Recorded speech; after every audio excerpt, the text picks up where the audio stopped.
Olá, eu sou Samara Caroline. E eu, Aidi Ferreira. E esse é o Conta aí Jovem. Bom, gente, o episódio de hoje é super especial. O CRC Mulher se uniu ao CRC Jovem para falarmos hoje sobre Outubro Rosa. Como vocês já sabem, estamos aqui na presença da Aidi Ferreira e eu vou pedir que ela se apresente um pouco mais para vocês. Eu sou Aidi Ferreira, sou mãe, sou empresária contábil, sou esposa e estou aqui como coordenadora da comissão do CRC Mulher. E para o nosso bate-papo de hoje, temos duas mulheres super especiais, a doutora Érica Freire e a contadora Rosângela Soares. Sejam bem-vindas. Muito obrigada. Muito obrigada. Bom, para começar a nossa rodada de perguntas, eu gostaria que cada uma de vocês se apresentassem mais para o público. Quem é Érica Freire e quem é a Rosângela Soares? Eu sou Érica Freire, sou sobretudo mulher. Mas eu sou também mãe solo, sou neta, sou filha, sou irmã e sou amiga. Além de ser funcionária pública da educação há mais de 22 anos, eu também sou hoje membro da Comissão Especial da Mulher da OAB Alagoas. Sou também membro da AMADA, que é uma associação de mulheres advogadas do estado de Alagoas. Perfeito. Rosângela? Eu sou a Rosângela Soares de Almeida, sou contadora. Sou empresária contábil há mais de 30 anos. Comecei muito jovem na contabilidade. Sou mãe de 4 filhos. Estou conselheira do CRC Alagoas e estou coordenadora do CRC Voluntário. Então, estamos aqui para falar sobre o Outubro Rosa e é isso aí, gente. Perfeito. Rosângela, como você descobriu que tinha câncer de mama? Quais foram os primeiros sintomas e as suas primeiras reações? Aide, eu gosto muito, eu vim de Arapiraca, né, para participar aqui com vocês dessa conversa, desse bate-papo, porque eu gosto muito de falar sobre isso, porque a minha história serve de motivação, né, para outras mulheres. Então, eu descobri o câncer de mama em 2013, no final de 2013. O meu diagnóstico foi rápido, tá? Em janeiro do ano seguinte, eu já estava com diagnóstico e já fui para a médica para fazer a cirurgia. Já me indicaram para fazer a cirurgia. Então, nesse período de novembro para janeiro, eu já fiz a cirurgia, já iniciei o tratamento. Você pode compartilhar um pouco sobre o seu processo de tratamento e como ele impactou a sua vida? Esse primeiro momento foi muito difícil. Né? É muito difícil para qualquer mulher, porque a gente acha que isso não vai acontecer com a gente, né? A gente pensa que acontece com um vizinho, né? Mas com a gente não. E eu tive a minha última filha com 37 anos, então eu tinha amamentado ela 2 anos, eu descobri o câncer com 39. Então eu passei um período aí sem fazer os exames, né? E eu brincando com ela, ela me machucou e no outro dia eu fui procurar a médica. E quando eu cheguei na médica, ela disse: Rosa, está suspeito. Então, vamos fazer os exames? Então, eu ainda estava amamentando, eu estava naquele processo, né, que achava que aquele período não era... tinha riscos, né? Mas aí, quando eu descobri, foi muito difícil. E eu passei por um período para poder aceitar, né? Realmente foi mais assim, parece que é Deus que chega até você e diz, enfrenta a luta, né, que você vai conseguir. Com certeza que é. E foi assim. Então, os sintomas iniciais você percebeu por meio da amamentação? Não foi bem por meio da amamentação, porque eu não sentia nada na mama. Tá? Por isso que é importante a gente fazer os exames, por isso que é bom a gente procurar um médico, mandar fazer o exame do toque também, porque eu não sentia nada na mama. Eu estava brincando com a minha filha na cama e ela caiu por cima de mim, se jogando, aí me machucou. E esse machucado foi que começou no outro dia já comecei a sentir o inchado, o peito inchado, aí eu disse, não está normal, aí foi quando eu procurei a médica. Caramba. Doutora Érica, na condição de advogada, como foi que surgiu esse interesse por essa causa, né, câncer de mama e os direitos da mulher? O câncer, no geral, tem um quê especial para mim, porque eu perdi um pai para o câncer. Então, é um tema muito sensível para mim. Ele faleceu em 2014, mas eu ainda inicio as minhas palestras avisando as pessoas presentes que eu posso me emocionar. Então, é um tema muito caro. Então, isso já me despertou o interesse sobre o assunto, sobre o câncer, né? E essa rede de apoio que eu tive durante a doença do meu pai foi devido a eu estar muito envolvida no processo dele.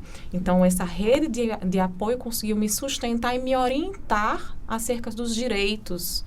O que é que eu poderia buscar, né? Então, a partir desse momento, já me interessei pela causa.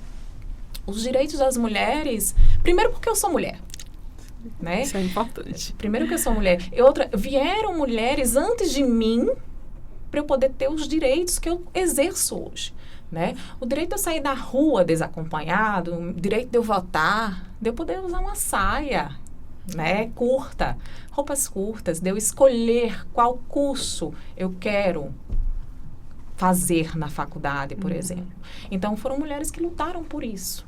Então, os direitos das mulheres, elas é algo que toda mulher deveria lutar por eles. Dá essa continuidade, Dá né? continuidade dos direitos, porque são direitos que eu vou lutar hoje para as minhas filhas, minhas netas, usufruírem mais na frente. Porque hoje eu estou usufruindo de pessoas que vieram antes de mim. Sim. Então, eu vou aqui Fazer a sua parte, exatamente, a sua contribuição. buscando formas de ampliar esses direitos. Sim. Nós ainda estamos em uma sociedade muito patriarcal. Nós precisamos quebrar esses paradigmas para que as mulheres estejam nos espaços de poder, Isso. que nós ainda lutamos muito para estar lá, né? Então, as mulheres, elas devem se unir. Essa ideia que as mulheres são rivais só beneficia os homens, né? É verdade. Apenas isso. Isso é uma construção social. E essa construção social, ela precisa ser quebrada em algum momento. E precisa começar por alguém. E essa geração agora vem para isso, para quebrar esses paradigmas, né? Então, os direitos das mulheres, eles têm que ser exigidos, postos e ampliados. Que a gente não quer ser mais do que ninguém. Nós queremos a igualdade. Na verdade, não é uma rivalidade, é a Nunca. busca do seu espaço, né? Busca do espaço. Exatamente. Que sejamos reconhecidas pelo que somos. Que sejamos reconhecidas por nossa inteligência, por nosso conhecimento. Eu tive uma situação no trabalho, fui contratada por um escritório de advocacia. E no meu primeiro dia de trabalho, eu fui apresentada à equipe. E eu era a segunda mulher que estava entrando nesse escritório. E um dos colegas veio me parabenizar por eu estar entrando na equipe. E a frase dele foi a seguinte: meus parabéns, seja bem-vinda, doutora. Mais uma flor para enfeitar o nosso escritório. Meu Que Deus. lindo! Eu sou uma flor. Eu descobri que eu fui contratada por meus lindos olhos castanhos e não pelo meu conhecimento. Entende como Quer dizer, lindo, nós somos né? tratadas? Entende como nós somos tratadas? Isso. Então, nós temos que nos colocar, nos posicionar a todo momento. Seja no trabalho, seja em casa, seja nas relações estudantis, nós temos que nos posicionar. E muitas vezes sermos um pouco mais do que eles, para que eles nos enxerguem, né? Nós temos que entender assim, se um homem grita, fala um pouco mais alto, ele está sendo incisivo, forte. Se uma mulher fala um pouco mais alto, ela é histérica. Verdade. É verdade. A disparidade é muito grande. Então, vamos lutar por direitos iguais. E podemos fazer isso. Perfeito. Acho que o pessoal aí já está conseguindo ver o seu broche, que ele tem o nome Amada. E eu estou super curiosa para saber um pouco mais. Você faz parte dessa instituição. Explica pra gente o que é que ela é e como é que ela funciona. A Amada, na verdade, é uma associação. É uma associação de mulheres advogadas de Alagoas. Ela é uma associação feminista, composta exclusivamente por mulheres, que trabalha para mulheres. No entanto, apesar de ter essa abrangência feminina, ela também leva conhecimento para a sociedade, de forma ampla, tanto sobre seus direitos, não só os direitos femininos, mas os direitos em geral. né? Então, as mulheres, elas lutam também, nós, mulheres da Amada, lutamos para mulheres mais no espaço de poder. Nós precisamos de mulheres nos representando. Elas sentem as nossas dores, então podem fazer leis que nos beneficiem. Elas podem lutar por nós. Elas podem ser nossa voz. E elas precisam estar lá. E para chegar lá, infelizmente, nós precisamos que homens abram as portas, por muitas vezes. Porque dentro da seara do direito, por exemplo, nós temos alguns cargos que exigem votação. E é votação dos próprios membros. E os membros normalmente são homens. Né? Então, como os homens vão votar em mulheres? Nós temos que quebrar esse patriarcado de alguma forma. Então, nós temos que fazer barulho. Se a gente não faz barulho, a gente não é ouvida. Então, é preciso realmente fazê-lo. Então, a Amada, ela vem lutar pelos direitos das mulheres, defendê-las, levar a informação e buscar que a sociedade compreenda que hoje nós temos que ter igualdade. Perfeito. Agora eu gostaria de direcionar a pergunta para a Rosângela. Eu gostaria que você me contasse o que o câncer de mama mudou na sua perspectiva de vida e suas prioridades. Adi, eu costumo dizer que o câncer de mama tem um antes e depois na minha vida. Sim. Tá? Depois que eu descobri o câncer de mama e que eu vi que eu poderia, né, não sobreviver, ou não estar com meus filhos no futuro. E isso fez com que eu mudasse muitas coisas na minha vida. Hoje eu me priorizo, né, busco a minha saúde, vou para o médico sempre, repetidamente, 6 meses, refaço meus exames. Então, gosto muito de viajar, faço isso com a maior alegria da minha vida. E tudo que eu faço hoje, Aide, é com muita alegria.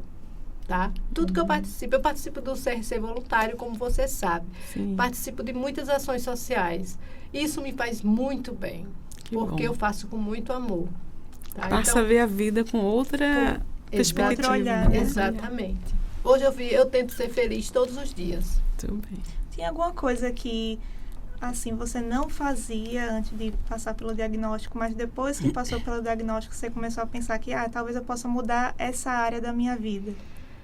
O que eu procurei mudar é que eu era muito focada no trabalho, tá? Muito focada mesmo, era trabalho, família, e não tinha tempo para mim, tá? Eu não fazia um exercício, hoje não, hoje eu me priorizo. Hoje eu faço pilates, hoje eu faço hidro, hoje eu vou caminhar, hoje eu viajo, vou passear com meus filhos, finais de semana vamos por aí, e aí a gente tem que aproveitar o dia de hoje. Hoje você vive, então, com mais leveza, com não é certeza, isso? Aide. E quais são os mitos que você gostaria de desmistificar agora para quem está assistindo em relação ao câncer de mama? A primeira coisa é aquele pensamento, né, negativo, que o povo diz, está com câncer, né, vai morrer, né? Você já está com a sentença de morte ali já decretada. Só que quando eu descobri o câncer, eu também fui logo pensar isso, tá? Eu estava no meu mundinho ali, né, achando que isso não ia acontecer comigo, e de repente aconteceu e eu tive que... O impacto é grande, aquele né? impacto grande, e eu tive que tomar uma atitude, né? Para mudar o meu pensamento, né? Pensar positivo, fazer o que tinha de fazer o que os médicos estavam me orientando. E com esse pensamento positivo de ficar bem, e foi aí que eu comecei, tá? Mudei totalmente, e daí, Aide, o meu tratamento mudou. Eu enfrentei o tratamento de outra forma, porque antes eu estava deprimida. Aqueles primeiros 30 dias ali eu estava deprimida. Então aquilo ali estava me fazendo mal. Depois que eu mudei esse meu pensamento, aí sim, eu ia para o hospital, eu botava meu lencinho, eu mandei fazer uma peruca, eu ia trabalhar, eu não deixei de trabalhar, tá? Então, eu tentei fazer tudo o que eu podia, tá? Isso me fazia bem. É importante, né, você continuar o máximo da sua rotina para não sentir esse deslocamento, não se sentir, né, afastada da sociedade ou das suas funções habituais. Doutora Érica, quais são os direitos legais fundamentais que as mulheres com câncer de mama devem conhecer e que muitas vezes são desconhecidos? Bom, a partir do momento que a mulher tem uma suspeita de câncer, né, essa mulher tem o direito de realizar exames para diagnóstico em até 30 dias. Essa é a primeira informação e ela é muito importante. A partir do diagnóstico positivo do câncer, ela tem o direito de, em até 60 dias, iniciar o tratamento. Seja químio, rádio ou até mesmo a própria cirurgia, né? A depender do caso, a mulher que passa pela cirurgia, ela tem direito à reconstrução mamária, né? E essa reconstrução, mesmo que o câncer se dê apenas em uma das mamas, ela tem direito em realizar nas duas, essa cirurgia plástica. Até para uma autoestima da mulher. Ela volta a ter autoestima, né? E esses são os principais direitos da mulher com câncer, né? Mas eu posso aqui citar um direito que muita gente não conhece. Por exemplo, o Brasil, ele tem um acordo com Portugal, com Itália e com Cabo Verde, né? Muitos brasileiros vão para esses países. E lá, o Brasil, se você for contribuinte da Previdência Social no Brasil, você pode fazer uso de forma gratuita da rede hospitalar, de forma gratuita da farmácia, que dá acesso aos medicamentos, e de forma gratuita para a parte odontológica, né? Então, as pessoas não sabem disso, não conhecem mesmo o esse imigrante direito. Nesses países, ele consegue, tem acesso à rede pública de saúde, né? De forma gratuita. Porque você sabe que o nosso SUS é exemplo no mundo inteiro. E não existe outro SUS em nenhum outro país. Os tratamentos, eles são pagos, né? Não é à toa que muitas vezes lá fora eles vão ao médico e saem com dívidas enormes. Sim. Né? Mas o Brasil tem esse acordo com esses 3 países e pode ser usufruído. Isso é algo que as pessoas não têm conhecimento. Então, qualquer dúvida que se tenha, procura assessoria jurídica, procura um advogado para que ele lhe oriente quais são os passos que devem ser feitos, documentos a serem apresentados, requisições a serem realizadas, para que você possa usufruir desses direitos. Rosângela, você teve alguma experiência, algum insight que te fez despertar para a importância da detecção precoce? Como é que você vê hoje essa questão da detecção precoce? Como eu já falei, eu descobri por acaso, né? Eu estava amamentando a minha filha e descobri nesse período. Então, eu poderia ter descoberto antes se eu estivesse fazendo os exames, mas como eu fiquei com esse período amamentando, eu realmente, né, relaxei durante esse período, tá? E muitas mulheres hoje descobrem o câncer de mama na amamentação, né? Então, é importantíssimo que as mulheres façam seus exames. Se tiver algum caso na família, né, procure mais cedo fazer esses exames. A partir dos 30, o povo diz, tem que fazer mamografia só a partir dos 40. Né? Mas nem todo caso é assim. Então, é bom procurar um médico, né? E procurar orientação, porque essa descoberta precoce salva vidas, minimiza, né, as reações dos tratamentos, que eles são mais leves. Então, muito mais cura, né? Se você puder, nesse período, né, começar um tratamento, você vai ter muito mais chances de cura. Achei bem interessante os direitos que a doutora Érica colocou. E aí eu gostaria de saber, com base na sua experiência, quais são os desafios jurídicos que essas mulheres portadoras de câncer, elas enfrentam a procurar o sistema de saúde, as operadoras de saúde? Quanto às operadoras, são as negativas constantes, né? Negativa de internação, negativa de realização de exames, isso é muito comum, né? E com relação ao sistema de marcação de consultas e de realização de exames no sistema SUS, a dificuldade nesta marcação, a burocracia, né? O processo é burocrático. Né? Muitas vezes a mulher realiza a marcação e no dia do exame o exame é cancelado, né? Por motivos diversos. A máquina não está funcionando, houve um problema, a médica não vem hoje, né? Então, isso é problemático porque demora o diagnóstico além do ideal. E eu vou colocar ideal porque a lei me diz 30 dias. Sim. O ideal seria no dia seguinte, sim, né? Mas o aceitável, então, né? Então, com relação aos medicamentos, todo tratamento e medicamentos devem ser fornecidos pelo SUS. No entanto, os medicamentos, existem muitos que são caros. E o SUS não tem de forma imediata, a partir da requisição médica, sim, né? Então, o paciente recebe o diagnóstico, ao receber o diagnóstico, o médico realiza um laudo, faz a requisição daquele medicamento, ela vai até o órgão, dá entrada no processo administrativo. Esse processo vai ser analisado com todos os exames que ela vai apensar ao processo. Se for deferido, vai demorar 3, 4, 5 meses para esse medicamento chegar até a mão do paciente oncológico, para iniciar o tratamento. Vocês não sabem a angústia que é isso, passar tanto tempo sabendo que precisa daquele medicamento sem tê-lo. Então, o que é que acontece? Muitos pacientes, tanto da rede pública como privada, eles recorrem ao judiciário para poder obter essa medicação de forma mais rápida, esse atendimento de forma mais célere. E o judiciário também não é muito rápido. Era justamente isso que eu ia perguntar. Apesar dele ter prioridade, o paciente com câncer tem prioridade nesses casos. No entanto, um dia sem o medicamento é um dia menos. Eles estão lutando contra a vida. Isso. É o paciente e a família que sofre junto. Exatamente. Pois não. Eu ia perguntar justamente isso. Sabendo da burocracia que é o nosso sistema de saúde, é possível recorrer ao judiciário para tentar acelerar esse processo? Porque, assim, na prática, a gente pode até falar que pode, mas, de fato, isso acontece? O judiciário, ele consegue assistir para que essas pessoas consigam ter essa resposta mais rápida, esse medicamento mais rápido, o tratamento mais rápido? Na prática, isso acontece?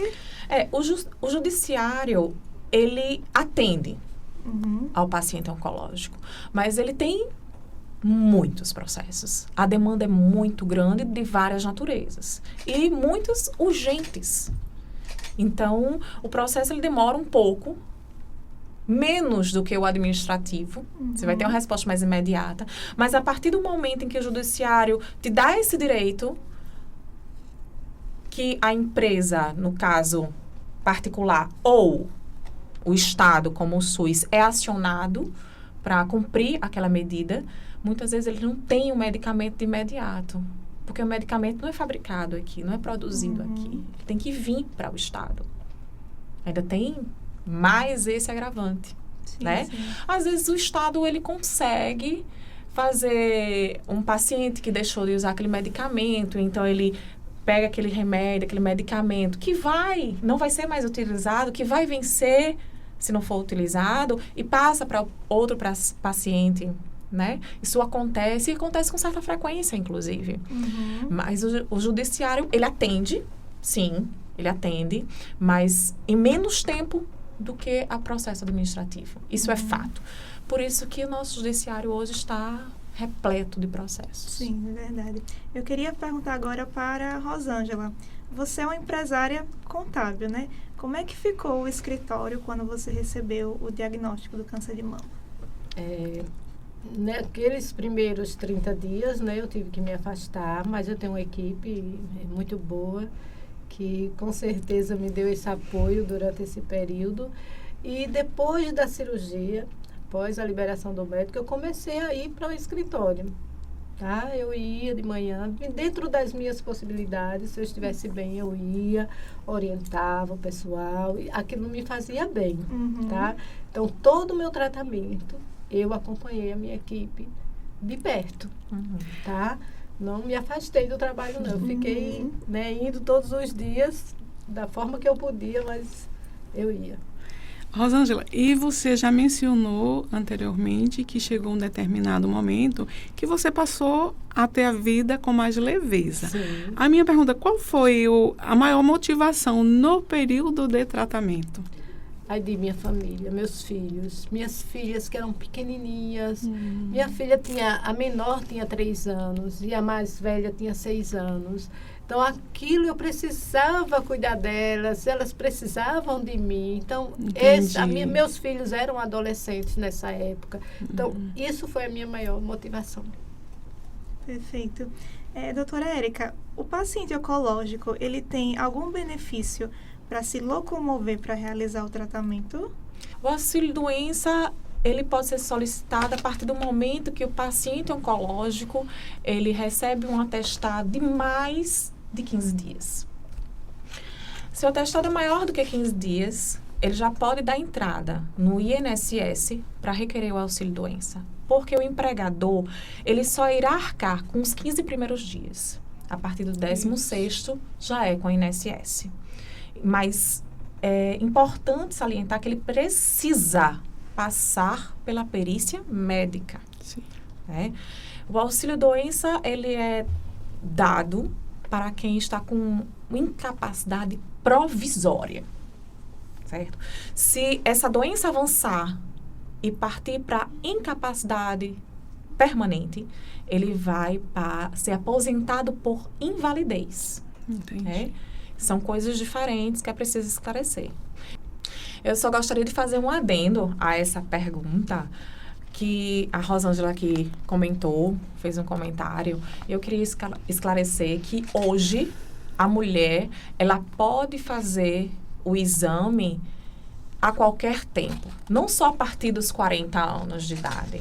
Se uma mulher, por exemplo, com 18 anos, o seu médico, a sua médica requisitar o exame, ela tem direito de fazer o exame para diagnóstico de câncer.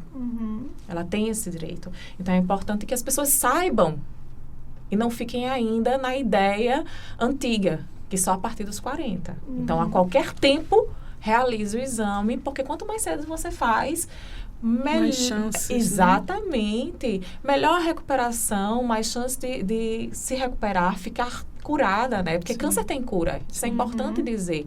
Não é uma doença que você terá para sempre. Não necessariamente. Você pode se curar. Sim. Eu queria falar agora com a Rosângela. Após 9 anos de tratamento do câncer, quais são os cuidados que você tem atualmente? Ou já parou de ter cuidado? Como é que funciona? É uma vigilância constante. Porque a gente fica preocupada e também a orientação médica é que a gente refaça os exames de 6 meses, alguns de 6 meses. Outros eu faço uma vez por ano, que é a ressonância.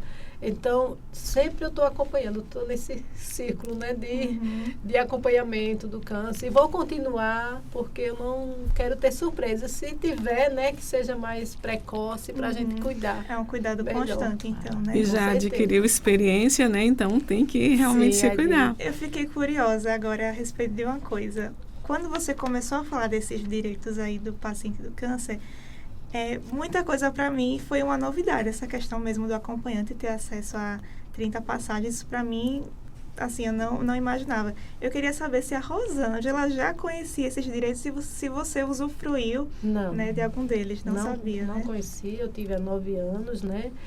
Fiz o tratamento na minha cidade mesmo. Eu não conhecia esses direitos, tá? Mas, assim, talvez porque eu não precisei, né? E há 9 anos o acesso à informação também era bem mais diferente. escasso. Mas eu não conhecia, não. Foi muito bom saber. O estatuto da pessoa com câncer é um estatuto novo. Ele é de 2021. Então, é tudo muito novo ainda. As pessoas ainda não têm muito acesso e conhecimento sobre o estatuto. Por isso, essas conversas são importantes, Sim. esses momentos são importantes, que são esclarecedores para a sociedade. E esse momento está sendo, assim, de uma relevância, né? Porque são informações realmente que eu acredito que a população não tenha, né? Assim, o acesso, né? A todas essas informações que estão sendo esclarecidas agora. E ainda eu gostaria que você esclarecesse um pouco mais sobre as prioridades que um paciente oncológico tem. Além da tramitação judicial, que eu já comentei, ele tem prioridade na restituição do imposto de renda, né? E ele também tem prioridade no recebimento de precatórios. São esses 3 prioridades que o paciente de câncer tem, acometido pelo câncer tem. Mas, assim, eles têm outros direitos, como, por exemplo, saque do FGTS, do PIS, do PASEP. Se você for aposentado por invalidez, você pode ter o seu saldo remanescente de financiamento imobiliário quitado. Nossa. É um direito que as pessoas não sabem. Não sabem, exatamente. Não sabem. Então, se você não procurar, não vai ser o banco que vai bater a sua porta, Isso. dizendo que você tem direito. Você tem que requerer, tem que pedir. Então, são direitos que precisam ser esclarecidos a todo tempo. E o aluno com câncer, ele tem algum tipo de tratamento diferenciado em relação à mensalidade, matrícula em colégio, faculdade? O aluno oncológico que recebeu o diagnóstico de câncer, ele deve, se for um adolescente, se for uma criança, com seus pais, informar a unidade escolar. A unidade escolar, ela deve facilitar o acesso do aluno às atividades e às aulas. Hoje, com o advento da internet, essa facilidade, nós tivemos uma pandemia que facilitou muito e acelerou esses processos. O aluno hoje pode ter aula online e ele também tem o direito de ter essa assistência, seja hospitalar ou então na própria casa, porque nesse momento ele está impossibilitado de se direcionar até a unidade escolar. Ele tem direito de fazer exercícios, atividades, receber aula e, inclusive, realizar provas. A escola ela tem que ver como irá administrar, mas o aluno tem esse direito para que não haja a evasão da unidade, seja ela no ensino fundamental, no ensino médio ou no ensino superior. Todos eles têm esse direito. Infelizmente, hoje, não existe dentro do sistema brasileiro algo que obrigue as unidades fornecerem algum tipo de desconto, seja em mensalidade ou em matrícula para o aluno. É algo a se pensar. É algo a se pensar, mas infelizmente não tem. Muito interessante. E a minha pergunta agora é para as duas. Na verdade, eu gostaria de saber qual a mensagem que vocês gostariam de deixar para as pessoas que estão passando por esse tratamento, de câncer e que estão nos assistindo. Eu diria que procurem os seus direitos. Se não souberem os direitos, procurem assistência jurídica para orientação. Quanto mais cedo se procura orientação jurídica, mais cedo você tem informações, mais cedo você tem um tratamento, maiores as chances de cura. Informação, informação. Informem-se. Eu digo que a educação é vida. É verdade. Conhecimento liberta. Então, informem-se. A mensagem que eu gostaria de deixar aqui para todas as mulheres é que aproveite esse momento, essa campanha do Outubro Rosa, faça seus exames, procure um médico. Eu passei por todo esse período, enfrentei um câncer de mama que não foi fácil, tá? Poderia ter descoberto a tempo e isso ter enfrentado melhor essa situação. Então, eu peço a vocês que espero que a minha história sirva de exemplo, de motivação para muitas mulheres. E aqui que está passando por câncer de mama, saiba que o câncer tem cura, que eu estou aqui, tem 9 anos que eu tive câncer de mama, próximo ano já vou completar 10 anos. Então, a gente sabe que tem cura e seja forte, firme, você vai conseguir. E sai mais forte depois que passa por essa batalha, né? Com certeza. Ver a vida com mais... da vida. Eu me emocionei. Exatamente. Estou aqui com os olhos marejados. Realmente é uma história de muita superação. É uma guerreira. É um prazer enorme ter tanto você quanto a Érica aqui conosco. A gente está chegando agora nos momentos finais em que eu faço os agradecimentos. Eu gostaria de agradecer ao NIMA, que é a Universidade de Maceió, que nos cedeu esse espaço. Gostaria de agradecer vocês duas por terem aceitado o convite e com certeza Foi um papo muito enriquecedor, né? Eu acho que esse é um dos episódios mais importantes do podcast pelo grau, né, de conhecimento que a gente tem aqui. Então, muito obrigada, meninas, por aceitarem esse convite. Mulheres, né? Eu sou dos jovens, eu já estou acostumada a falar com meninas, né? Mas muito obrigada, mulheres, por estarem aqui hoje. E em nome também do CRC Mulher, né, da comissão CRC Mulher, eu gostaria de agradecer a disponibilidade da doutora Érica, que estava com a agenda assim, fechada, mas conseguiu esse espaço. É um bate-papo realmente muito esclarecedor de um assunto que é ainda pouco conhecido, né, que são os direitos.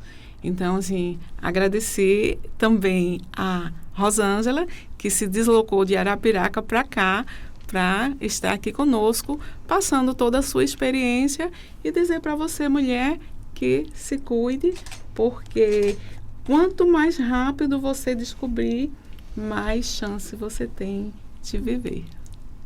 Bem, muito obrigada. Eu que agradeço. A Amada está sempre à disposição para esclarecer qualquer tipo de direito para a sociedade. Gratidão pelo convite, sempre. Também sou muito grata pelo convite do CRC Mulher. Quando a Aide ligou para mim, eu digo, vou, organizo minha agenda, estarei aí. E espero que realmente a minha história sirva de motivação para muitas mulheres. Com certeza vai servir. Obrigada.